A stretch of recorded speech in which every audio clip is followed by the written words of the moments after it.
To see more RVs and RV related products, be sure to check out socialmedianomads.com. Hey everybody, Chris here from Chris Travels. NG. And right now we have a 2015 Zion. This is built by Roadtreck. Its total length is 20 feet 11 inches. It has 0 slides. Has a total height of 9 feet 5 inches if you get up to the AC. Has a total width of 6 foot 10 inches. It has a 3.6 V6 24 valve. This is actually a front wheel drive motorhome. Has a 6-speed automatic transmission, 280 horsepower at 360 foot-pounds of torque. Very, very impressive. Now for generators, it has 2 options. You can either get the gas Onan, or they actually have a new system. I don't actually know if it's new. It's new for me. That's actually an underhood alternator system that actually charges your battery, and it comes with a solar option. The fuel tank capacity is 26 gallons, propane tank capacity is 16, black water tank is 10, gray water 24, fresh water 33, hot water capacity is 6. So right now, what we're going to do is have G go around the outside, and we're going to talk about some of the exterior components. Right here we have the outside shower, so that's convenient if you are at the beach and you have sand on your toes. Also, both sides have this, but it's just a little slide-out window that slides. Coming back here is a double door opening. So it just opens up like this, smells in your car, and this clicks open like that. So you can just leave them both open if you're kind of hanging out somewhere, and we'll get to the interior in a second. Then coming around here, it has another one of these windows on the side, and it has this giant slide-out door. And then also there's LED lights on the outside, one here and one over there. And then the air conditioning system's on top, and also the shade awning that's used for shade.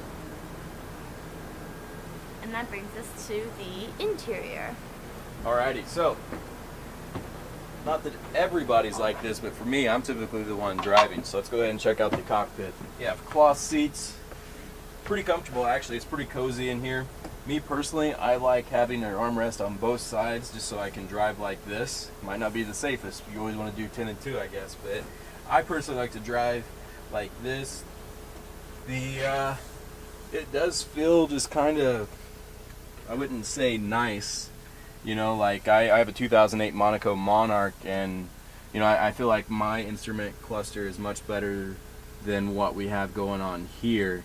But I think what they're trying to do with this van is keep the price decently low, because this is a $90,000 Class B right out of the factory, and a lot of people watching this know that's not too bad, especially with the engine you get with this. They seem to hold up pretty well.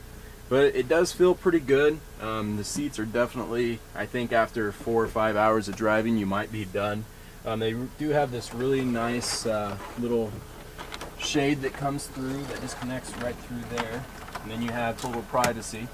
That just, you know, comes apart. I mean, as I did that, I don't know how long that would actually hold up over time. You know, that, I guess that will be seen for later dates. The seats actually do swivel around, and looks like they have a little space for a table, so you can actually spin these seats around, and then you have your table right there, and this becomes more of a kitchen area. So this is the view you see when you first walk in. The number one thing I noticed are these mirrors right here, which is pretty cool. Usually you don't see full-size mirrors. But it's the bathroom, which personally I don't like because it's the first thing you see right when you walk in. But it's still a pretty nice bathroom. The sink is okay, it's pretty tiny. The number one thing that I don't like is that you attach the shower head to the sink faucet, which reminds me of Zep, so that's probably not my favorite part. But I do like the outside mirrors. I think that's pretty cool. Right up here, right above the door when you walk in, is going to be your control system. So you have the pump, the battery, the inverter, patio light, all that good stuff. And then right here is for the awning.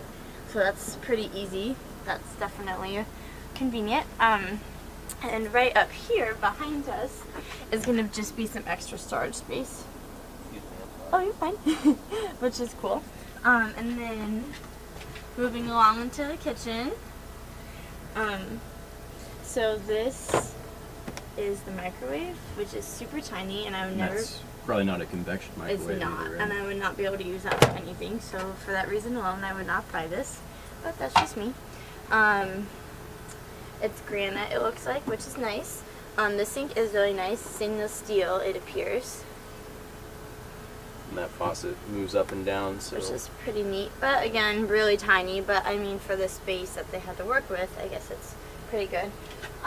And it does fold over, which is nice because it gives you some more counter space. Same with the stovetop. Kind of just lifts up like that, which is really cool.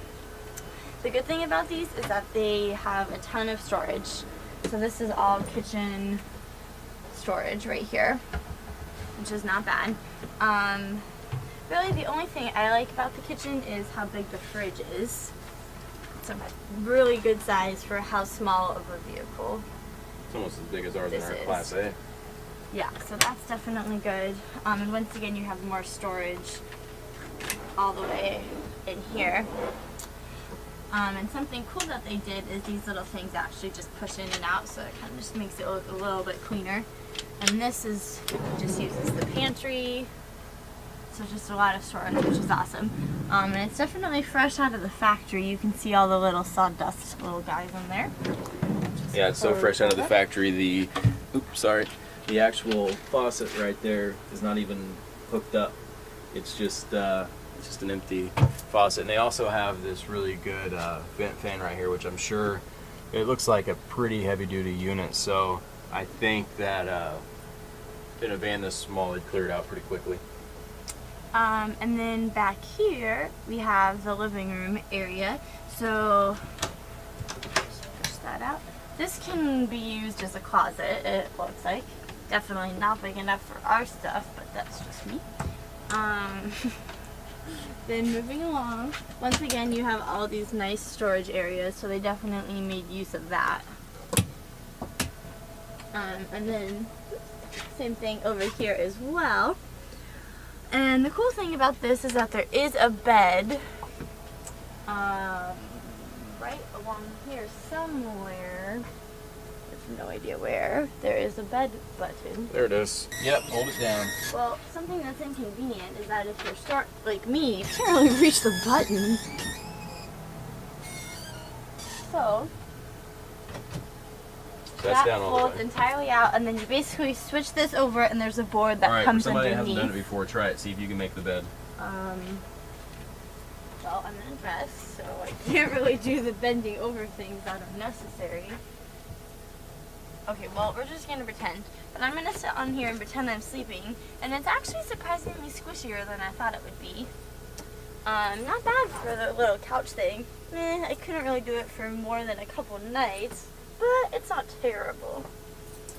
So basically this is just freestanding right here, and it Yes. slides over, and then this little side cushion right here lays down flat, and that's the entire bed, which is actually pretty large. It is. It's fairly good size.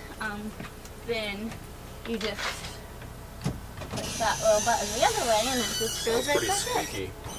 It is pretty squeaky. Maybe I did something wrong. Just kidding. It looks like it actually has storage underneath the I bed was down just there. going to talk about that. So, on both sides here, I'm just finished. Here, on both sides, pulls out. So that looks like it would be more clothes storage, which is pretty sweet. So does that side down there push in all the way, G? Wait, oh. See how it's not flush? Does it push in? No? I think it's supposed to. See again, guys, I think this particular one is factory fresh type We're just going thing. to leave that. But there is a TV back here, which is cool. Small little adjustable TV that can swivel in and out. So, what would you rate this, G? Out of 10, Yeah, 0 to 10. just overall, if I'd want to live in it or not, Yeah, if you think you could do it, this costs $90,000. I would rate it like a 4. I don't know, like it very much, to be honest. I couldn't live in it. It's cool for like a weekend trip, but Not a full time. not a full time. I rated it a 5. Hey everybody, Chris here. And G. I'd like to thank everybody for watching. Please hit that like button if you could, and if you haven't done so already, please hit that subscribe button. And be sure to check out our latest videos from the Tampa RV Super Show, and also all of our videos about moving into our new Class A. Hope everybody's doing well out there. Catch you later.